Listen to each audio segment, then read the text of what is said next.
Hi friends, எல்லாரோட லைஃபும் சூப்பரா போயிட்டு இருக்கும்னு நினைக்கிறேன். இன்னைக்கு வந்து early morningல இருந்து தான் vlog ஸ்டார்ட் பண்றேன். பையனுக்கு வந்து இன்னைக்கு ஸ்கூல்ல ஓடுறதுக்கு போகணும் கிளம்புற. ஸோ இன்னைக்கு வந்து பிரேக்ஃபாஸ்ட்டுக்கு வந்து ஜஸ்ட் ஒரு ஃப்ரூட்ஸ் எல்லாம் கட் பண்ணி ஒரு ஃப்ரூட் பவுல் மாதிரி தான் பிரேக்ஃபாஸ்ட்டுக்கு இங்கே ரெடி பண்ணிட்டு இருக்கேன். ஃப்ரெஷ் ஃப்ரூட்ஸ் எப்போவுமே நம்ம எம்டி ஸ்டமக்கில் எடுத்துக்கிறது நல்லது. அதுவும் ஒரு ஒர்க் அவுட்லாம் முடிச்ச அப்புறம் நல்லா ஒரு பனானா, ஆப்பிள் இது மாதிரி ஃப்ரூட்ஸ்லாம் எடுத்துட்டோம்னா நல்லா எனர்ஜெட்டிக்காக இருக்கும் இல்லையா ஃபுல் டே. அதனால வந்து முதல்ல அதை பேக் பண்ணியாச்சு. அடுத்தது வந்து சிம்பிளாக ஒரு school lunch fried rice recipe தான் இங்கே ஷேர் பண்ணுறேன். இது வந்து என்னோட குழந்தைகளோட ஃபேவரட். ஸோ நான் அது மாதிரி என் ஃபேமிலி ப்ரெஃபரன்ஸ் மாதிரி நான் இங்கே ரெடி பண்ணிட்டு இருக்கேன். கொஞ்சமாக எண்ணெயில் நிறைய வந்து சாப்டு கார்லிக் போட்டுண்டு நம்மளுக்கு வேணுங்கிற வெஜ்ஜீஸ் வந்து நம்ம குட்டி குட்டியாக கட் பண்ணி போட்டுக்கலாம். நான் யூஸ்வலி லஞ்ச் பாக்ஸில் வந்து ரொம்ப அந்த நீளமாக வெஜிடபிள்ஸ் கட் பண்ணி வந்து வைக்க மாட்டேன். குட்டி குட்டியாக கட் பண்ணி இருந்தால் நம்மளுக்கு வந்து எடுத்து சாப்பிட்றது வந்து ஈஸியாக இருக்கும். வெஜ்ஜீஸ்லாம் கொஞ்சம் சாட்டே பண்ணிட்டு வேணுங்கிற சீசனிங், பெப்பர் பவுடர், சால்ட் எல்லாம் போட்டுன்ட்டு ரைஸை போட்டு இதில் வதக்க வேண்டிதான். ரொம்ப சிம்பிள். இதில் ஒன்றும் சாஸ் அதெல்லாம் ஒன்றும் கிடையாது. பட் ஆனால் அவ்வளோ டேஸ்டியாக இருக்கும். பேக் பண்ணுறதுக்கு முன்னாடி மட்டும் கொஞ்சமாக சால்ட் எல்லாம் கரெக்டாக இருக்கான்னு பார்த்துன்ட்டு இந்த ரைஸ் வந்து ரெடி பண்ணியிருக்கேன். இதில் வந்து லைமா பீன்ஸ் ஆட் பண்ணுறதுனால அவ்வளோ டேஸ்ட்டாக இருக்கும். பீஸ் விட லைமா பீன்ஸ் வந்து இந்த ஃப்ரைட் ரைஸில் ரொம்ப டேஸ்டியாக இருக்கும். இதோ இப்போ பையன் வந்து கிளம்பியாச்சு. என்னோட 2 குழந்தைங்களும் கிளம்பின அப்புறம் நான் வந்து as usual daily morning routine எல்லாம் பண்ணிட்டு இருக்கேன். இந்த வீக்கெண்ட் வந்து நான் மாவு அரைச்சி வைக்கல. ஸோ அதில் இப்போ மண்டே மார்னிங் வந்து ராத்திரியே ஊற போட்டிருந்தேன். நான் வந்து யூஸ்வலாக தோசை மாவு தான் மோஸ்ட்லி நான் வந்து அரைப்பேன். இட்லி வந்து குழந்தைகளுக்கு பிடிக்காதனால நான் வந்து இட்லி மாவு வந்து அவ்வளோ அரைக்க மாட்டேன். ரொம்ப ரேராக தான் நான் இட்லி மாவு அரைப்பேன். ஸோ இங்கே தோசைக்கு வந்து ரெண்டுமே பருப்பு, அரிசி எல்லாத்தையுமே நான் வந்து சேர்ந்து போட்டு வாஷ் பண்ணி சோக் பண்ணி வச்சுடுவேன். ஸோ இப்போ அதான் கிரைண்டரில் இங்கே அரைச்சுட்டு இருக்கேன்.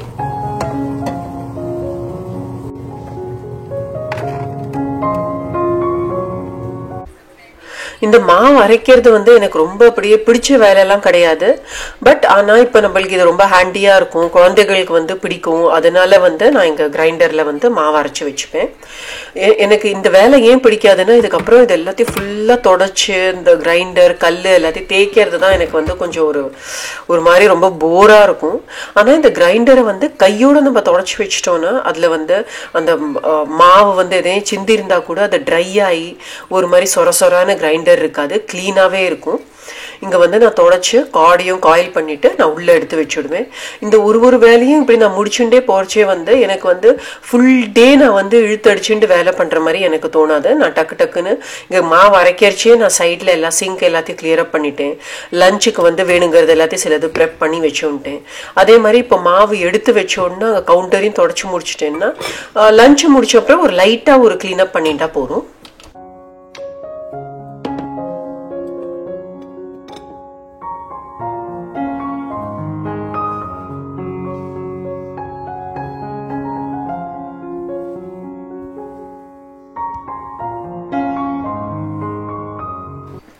சண்டே அன்னைக்கு வந்து நான் மத்தியானமே வந்து இங்கே கிரீன் மூங்கு இருக்கு இல்லையா, அதை சோக் பண்ணி வச்சுருந்தேன். மத்தியானமாக அதை கேசரோலில் போட்டு ஸ்ப்ரவுட் பண்ணுறதுக்கு இதை விட்டு வச்சுருந்தேன். கொஞ்சம் அன்னைக்கு வந்து கோல்டாக இருந்ததுனால வந்து ரொம்ப ஸ்ப்ரவுட்டிங் வரல மண்டே அன்னைக்கு. பட் ஆனால் இந்த மூங் ஸ்ப்ரவுட்ஸ் வச்சு நான் ஒரு இன்ட்ரெஸ்டிங்கான ஒரு சிம்பிள் ரெசிபி உங்களோட இன்னைக்கு ஷேர் பண்ணுறேன். ஸோ இப்போ இங்கே வந்து நான் 1.5 டம்ளர் அரிசி வந்து வாஷ் பண்ணி சோக் பண்ணி 20 மினிட்ஸ் வச்சு ஸ்ட்ரெயின் பண்ணி வச்சுருக்கேன். அதுக்கப்புறம் இதை இப்போ இங்கே பார்க்கலாம், குட்டி குட்டியாக தான் ஸ்ப்ரவுட்ஸ் வந்துருக்கு, ரொம்ப பெருசாக வரல. பட் பாக்கி இருக்கிற ஸ்ப்ரவுட்ஸை வந்து இன்றைக்கும் ஓவர் நைட்டாக நான் வெளில வச்சுருந்தேன்னா நெக்ஸ்ட் டே இன்னுமே நல்ல ஸ்ப்ரவுட்ஸ் வந்துடும்.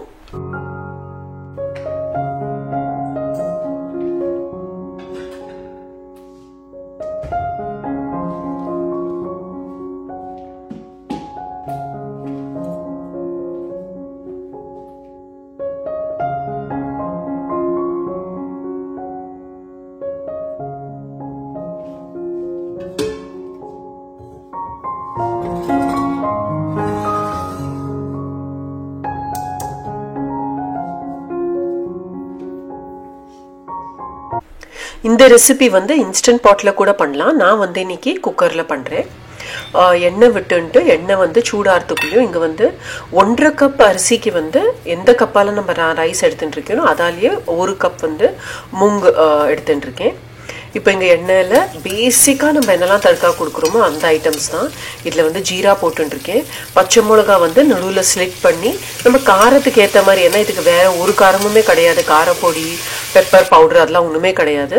அது போட்டுண்டு நிறைய கருவேப்பிலை போட்டுண்டு கொஞ்சம் தாராளமாக நம்ம வந்து பெருங்காயம் போட்டுக்கலாம். ஏன்னா இதுக்கு பெருங்காயம் மட்டும்தான் ஃப்ளேவர், வேறு நம்ம ஆனியன் கார்லிக் அதெல்லாம் ஒன்றுமே இதில் கிடையாது. அதை போட்டுன்ட்டு மஞ்சள் பொடி போட்டுன்ட்டு நம்ம சோக் பண்ணி வச்சிருக்கிற ரைஸ் மூங்கு எல்லாத்தையும் போட்டு இந்த ஸ்டேஜில் மட்டும் மீடியம் ஃப்ளேமில் வச்சு நல்லா ரைஸ் அண்ட் மூங்கை வந்து நல்லா வறுக்கணும். அப்போ தான் வந்து அது வந்து நல்ல ஒரு மாதிரி உதிராக இருக்கும் அண்ட் ஒரு அந்த ஸ்மெல் இருக்காது. க்ரீன் மூங்கு வந்து நான் சோக் பண்ணுறச்சே 4-5 தடவை வாஷ் பண்ணிட்டு தான் சோக் பண்ணுவேன். அதுக்கப்புறம் ரைஸுக்கு எடுத்துக்கரிச்சியுமே நான் நல்லா வாஷ் பண்ணியிருக்கேன். ஸோ ஸ்மெல் இருக்காது. பட் இது மாதிரி வறுக்கரிச்சே வந்து அந்த இருக்கிறதே கொஞ்சம் ஸ்மெல் இருந்தால் கூட அது போயிடும். இப்போ அடுத்தாப்புல வந்து இங்கே உப்பு, அதுக்கப்புறம் கொஞ்சமாக நான் வந்து சுகர் சேர்த்துருக்கேன். சுகர் ஆட் பண்ணுறச்சே வந்து அந்த மூங்கில் வந்து ஒரு ஸ்லைட்டாக ஒரு மாதிரி அந்த ஒரு பிட்டர் டேஸ்ட் இருக்கும். அதை வந்து பேலன்ஸ் அவுட் பண்ணிடும். மேலே வேணும்னா நீங்கள் தண்ணி விட்டுண்ட அப்புறம் வந்து லைம் ஜூஸ் கூட புழிஞ்சிக்கலாம். நான் வந்து இன்னைக்கு லைம் லெமன் அதெல்லாம் ஒன்றுமே போட போகிறதில்ல, பிளெயின் கிச்சடி தான் பண்ண போகிறேன். இதையும் திரும்பி நல்லா போட்டு வறுத்துன்ட்டு நான் வந்து 1.5 கப் ரைஸ் அண்ட் 1/2 கப் மூங்கு எடுத்திருக்கேன் இல்லையா, அதுக்கு வந்து 4 கப் தண்ணி இங்கே விட்டுருக்கேன். இதுவே நல்ல உதிராக வரும். உங்களுக்கு இன்னும் உதிராக வேணும்னா இதை விட கம்மியாக விட்டுக்கலாம். ஆர் நல்ல ஒரு பொங்கல் மாதிரி நல்லா குழஞ்சு வேணும் அப்படின்னா இன்னும் கொஞ்சம் கூட தண்ணி விட்டுக்கலாம்.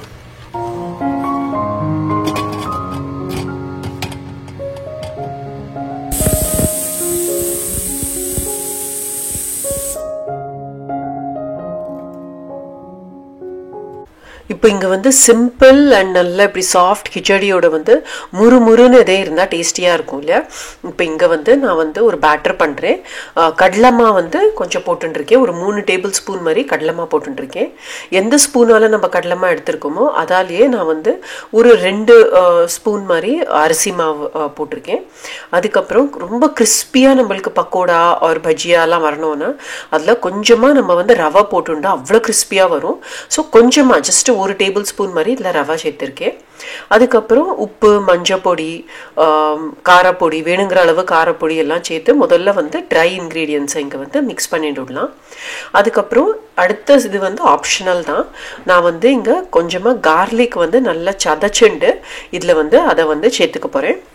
இந்த டேஸ்ட் வந்து அவ்வளோ சூப்பராக இருக்கும். நீங்கள் கார்லிக் போட்டு ட்ரை பண்ணலன்னா மாவில் நீங்கள் ஒரு டைம் ட்ரை பண்ணி பார்த்தா அவங்க எல்லாருக்குமே கண்டிப்பாக பிடிக்கும்னு நினைக்கிறேன். அதுக்கப்புறம் நிறைய கொத்தமல்லி, கொஞ்சமாக கசூரி மேத்தி போட்டுருக்கேன். கசூரி மேத்தி வந்து ஆப்ஷனல் தான். கொத்தமல்லி வந்து நிறைய போட்டுருக்கேன். அடுத்தாப்புல வந்து இப்போ இங்கே நம்ம பேட்டர் பண்ணிடலாம். கொஞ்சம் கொஞ்சமாக தண்ணி விட்டு பேட்டர் பண்ணோன்னா சூப்பராக லம்ஸே இல்லாதக்கு நல்லா இது மாதிரி ஒரு மாதிரி ரொம்ப தோசமாக கன்சிஸ்டன்சிக்கு ரொம்ப தண்ணியாகவும் இருக்கக்கூடாது, அதுக்காக ரொம்ப திக்காகவும் இருக்கக்கூடாது. இந்த கன்சிஸ்டன்சிக்கு இருந்தால் கரெக்டாக இருக்கும். இப்போ வந்து நம்ம அந்த பேட்டரை வந்து ஒரு 15 மினிட்ஸ் வந்து ஊற வைக்கலாம். நம்ம வந்து அதுக்கும் மேலே ஊற வச்சா இன்னும் ரொம்ப சூப்பராக கிறிஸ்பியாக வரும். நான் வந்து இங்கே சாலட் பண்ணுற வரைக்கும் வந்து அதை ஊற வைக்க போகிறேன். ஒரு 10-15 மினிட்ஸ் வந்து அது ஊறட்டும். சம்மர்னாலே நம்மளுக்கு வந்து நல்ல ஃப்ரெஷ் வெஜிடபிள்ஸ் வந்து அப்படியே குக்கே பண்ணாதிக்கே நம்ம எடுத்துக்க முடியும் சாலட் மாதிரி. ஸோ இப்போ இங்கே வந்து நான் சிம்பிளான ஒரு சாலட் ரெசிபி ஷேர் பண்ணுறேன். இது வந்து வெறும் சாலடாகவும் எடுத்துக்கலாம், இல்லைன்னா இது மாதிரி கிச்சடியோடையோ நம்ம என்ன ப்ரிப்பேர் பண்ணியிருக்கோமோ அதோட இது மாதிரி சைடாக ஒரு சாலட் டிஷ் எடுத்துக்கலாம். இங்கே வந்து நான் நீளமாக வந்து பீட்ரூட் கட் பண்ணியிருக்கேன். அதுக்கப்புறம் வெங்காயம் வந்து கொஞ்சமாக கட் பண்ணியிருக்கேன். இந்த மாதிரி சாலடில் வந்து நம்ம வெஜிடபிள்ஸ் நிறைய அண்ட் வெங்காயம் வந்து கொஞ்சம் கம்மியாக, அந்த எவ்வளோ வெஜிடபிள்ஸ் எடுத்துக்கிறோமோ அதோட வந்து ஒரு 1/4 அமௌண்ட் வெங்காயம் போட்டால் அந்த சாலட் நல்லா இருக்கும். சில டைம் வந்து நம்ம சாலடில் நிறைய வெங்காயம் போட்டு அது ஒரே காரம், அது வந்து நல்லா இருக்காது, டேஸ்ட்டு வந்து ரொம்ப சுமாராக தான் இருக்கும். இது மாதிரி வெஜிடபிள்ஸ் நிறைய, பட் அந்த ஒரு பைட் அண்ட் ஒரு க்ரன்ச்சுக்கு வந்து இது மாதிரி வெங்காயம் ஆட் பண்ணுறச்சே வந்து சூப்பர் டேஸ்டியாக இருக்கும். இப்போ இங்கே வந்து இந்த 3 வெஜிடபிள்ஸ் தான் நான் இன்னைக்கு எடுத்துகிட்டு இருக்கேன். அதில் வந்து சீசனிங் கொஞ்சம் சேர்த்துட்டு அதுக்கப்புறம் சிம்பிள் சாலட் ட்ரெஸ்ஸிங், என்கிட்ட ரெடிமேட் சாலட் ட்ரெஸ்ஸிங் இருந்தது, அதை தான் இன்றைக்கி மிக்ஸ் பண்ண போகிறேன். உங்கள்கிட்ட வந்து சாலட் ட்ரெஸ்ஸிங் இல்லைன்னா கொஞ்சமாக சால்ட், பெப்பர் அதெல்லாம் போட்டுட்டு தயிர் நல்லா கட்டி தயிர் விட்டுண்டு கொஞ்சமாக க்ரீன் சட்னி ஒரு மின்ட் சட்னி இருந்ததுன்னா அது வந்து மேலே சூப்பராக தூவிட்டு நம்ம எடுத்துட்டோம்னா சூப்பர் டேஸ்டியாக இருக்கும், அவ்வளோ ரிஃப்ரெஷிங்காக இருக்கும்.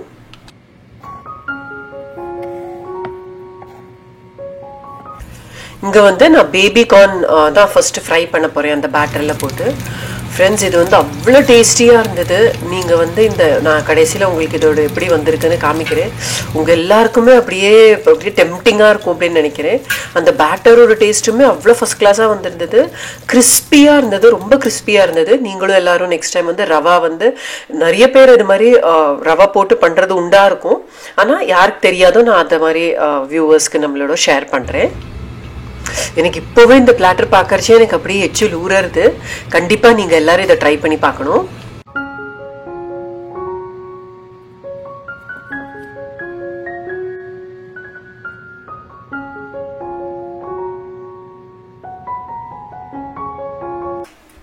லஞ்சை பண்ணி வச்சுட்டு என்னோட ஹஸ்பண்ட்க்கு வந்து லஞ்ச் கொடுத்துட்டு நான் வந்து இங்கே மேலே வந்திருக்கேன்.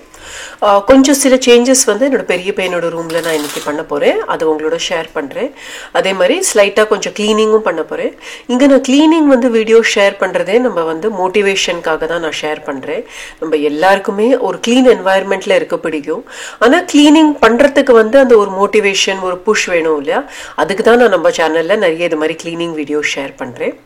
இன்னித்த டெக்கார் வந்து ரொம்ப பட்ஜெட் ஃப்ரெண்ட்லி. நான் வந்து எல்லா ஐக்கியா ப்ராடக்ட்ஸ் தான் யூஸ் பண்ணியிருக்கேன். இங்கே ரொம்ப பட்ஜெட் ஃப்ரெண்ட்லியாக என்னோட பையனோட வந்து முதல்ல ஃப்ளோரில் தான் பெட் இருந்தது. ஒரு பேசிக் ஐக்கியா ஃப்ரேம் தான் நாங்கள் குவீன் சைஸ் வாங்கி அதை வந்து இந்த வீக்கெண்ட் வந்து நாங்கள் ஃபிக்ஸ் பண்ணினோம்.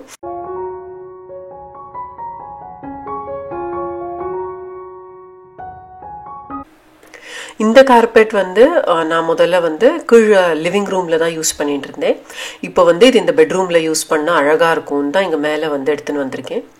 ஒரு சில ஐட்டம்ஸ்லாம் நம்மளுக்கு வந்து ஒரு ரொம்ப ஒரு ஃபாண்ட் மெமரிஸ் அசோசியேட்டடாக இருக்கும், ரொம்ப ஒரு ப்ரெஷியஸாக இருக்கும். அது மாதிரி தான் இந்த கார்பெட். நம்மளுக்கு வந்து அந்த கார்பெட் பார்க்கறச்சே அந்த ஒரு பர்சனோட ஞாபகம், அந்த அவளோட ஸ்பெண்ட் பண்ண அந்த ஒரு குட் டைம் அதெல்லாமே ஞாபகம் வரும். ஸோ கண்டிப்பாக சில விஷயம்லாம் நம்ம எப்போவுமே டிஸ்கார்ட் பண்ணணும்னு நினைக்க மாட்டோம், அதை எப்படி யூஸ் பண்ணலான்னு தான் நினைப்போம். அந்த மாதிரி ஒரு ஐட்டம் தான் எங்களுக்கு இந்த ரக். ரொம்ப பியூட்டிஃபுல்லாக ரொம்ப அழகாகவும் இருக்கும். இந்த ரூமில் வந்து அவ்வளோ ஒரு அழகு வந்து ஒரு ஷார்ப்னஸ் ஆட் பண்ணுறது நீங்களே பார்க்கலாம். அதுக்கப்புறம் இப்போ வந்து இங்கே டெக்ஸஸில் சம்மர் மாதிரி ரொம்ப ஒரு மாதிரி வார்மாக ஆக ஆரம்பிச்சாச்சு. ஸோ இங்கே சூப்பரான ஒரு காட்டன் பெட்ஷீட் தான் இங்கே பெட்டில் விரிக்கிறேன். என்னோட இந்த பெட்ரூமோட முதல் மேக் ஓவர் பார்த்தோன்னா நான் வந்து ஃப்ளோரில் தான் பெட் இருந்தது. ஸோ சைட் டேபிள்னு நான் இங்கே ஒன்றுமே வச்சது கிடையாது. 2 வந்து ஸ்டோரேஜ் பாக்ஸ் மாதிரி தான் வச்சுருந்தேன். இப்போ இங்கே வந்து சைட் டேபிள் என்கிட்ட ஆல்ரெடி இருந்த டேபிள் தான் நான் யூஸ் பண்ணுறேன். இது வந்து குழந்தைகள் சின்னதாக இருக்கிறச்சே வந்து இந்த டேபிள் அவ்வளோ ஸ்டிக்கர்ஸ் ஒட்டியிருக்கா. அதில் நான் அந்த ஸ்டிக்கர்ஸ்லாம் எடுக்காதக்கே அப்படியே வந்து என்னோட பையனோட ரூமில் அதை வந்து சைட் டேபிளாக யூஸ் பண்ணுறதுக்கு போட்டிருக்கேன். அதுக்கப்புறம் இந்த பொட்டானிக்கல் பிரிண்ட்டுமே நான் வந்து ஐக்கியாவில் தான் வாங்கியிருந்தேன். பட் இது வந்து கொஞ்சம் நிறைய வருஷம் முன்னாடி வாங்கியது. இப்போ வந்து ஐக்கியாவில் இது மாதிரி கிடைக்கிறதான்னு எனக்கு தெரியல. இது வந்து நான் ஒரு 4-5 இயர்ஸ் முன்னாடி வாங்கியிருந்தேன், யூஸே பண்ணல. அதனால இப்போ இங்கே வந்து அதை மாட்டலாம். ஏன்னா அவனோட பெட் ஃப்ரேமுமே ஒரு மாதிரி அந்த வுட் கலரில் தான் இருக்கிறதுனால இங்கே வந்து இது மேட்ச் ஆகும் அப்படின்னு இங்கே இதை வந்து வாலில் மாட்டின்னு இருக்கேன். நான் யூஸ்வலி இந்த வாலில் ஹேங் பண்ணுற ஐட்டம்ஸ் எல்லாமே நான் ஐபால் பண்ணி தான் மாட்டுவேன். அப்படியே மெஷர் பண்ணி அப்படிலாம் மாட்ட மாட்டேன். அது வந்து ரைட் ஒரு அப்ரோச் கிடையாது. பட் எனக்கு வந்து இது ஈஸியாக இருக்கும், டக்கு டக்குன்னு முடிச்சு விடலாம் அப்படின்னு தோணும். நம்ம வந்து அம்மாவா ஆனப்புறம் நான் நினைப்பேன், நம்ம வந்து எங்கே போனாலும் என்ன ஐட்டம் பார்த்தாலுமே நம்ம வந்து எல்லாமே ஒரு குழந்தைகளோட தான் அசோசியேட் பண்ணுவோம். அட்லீஸ்ட் நான் வந்து அப்படி தான் நினைக்கிறேன். இந்த ஹாட் ஏர் பலூன் பார்த்தோன்னே எனக்கு என்னோட பெரிய பையனோட தான் ஞாபகம் வந்தது. ஏன்னா அவன் வந்து சின்ன வயசுலேருந்தே அவனுக்கு ஹாட் ஏர் பலூன்னு அவ்வளோ பிடிக்கும். இப்போ வந்து அந்த ஆப்சஷன் கிடையாது, பட் சின்ன வயசில் அவனுக்கு ரொம்ப பிடிக்கும். ஸோ அதனால இது வந்து அவனோட ரூமில் தான் சீலிங்லேருந்து இப்படி ஹேங் பண்ணி வச்சுருக்கேன்.